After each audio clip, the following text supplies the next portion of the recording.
ரெண்டுமே இருக்கு. நம்முடைய கருத்தை அறிந்து கொள்ளக்கூடாது.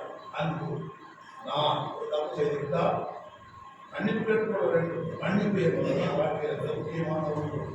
செய்த தப்புக்கு மன்னிப்பு கேட்டுக்கொள்வது. அவன் வயசு என்ன, என் வயசு என்ன, நான் எப்பேற்பட்ட ஆள், அங்கே மன்னிப்பு கேட்பதா?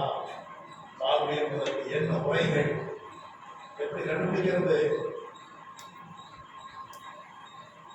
அன்பு என்பது யாதனையும் தோல்வி துளையலாக எண்ணும்படலோ. நமக்கு சமம் இல்லாதவரிடத்திலே கூட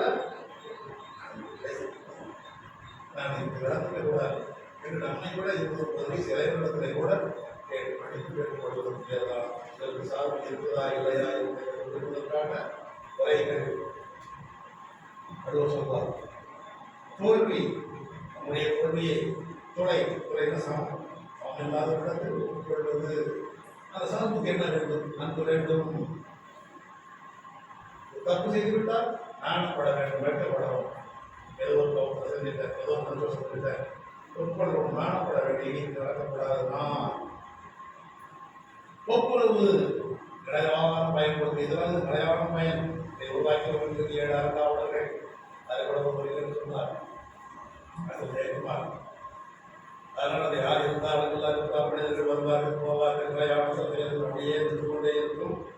உரிய பெயரை வழங்கிக் கொண்டே இருக்கும். சூழலை ஒரு கூட தண்ணீருக்காக பல கிலோமீட்டர் தூரம் நின்றவர்கள் உண்டு. அப்படிப்பட்ட சூழலுக்கு விதியர்கள் பேருடைய சொத்தை இழந்தால் பல வயதை கொடுப்பேன் என்று கொடுத்தவர் தானே சரசவர்கள்.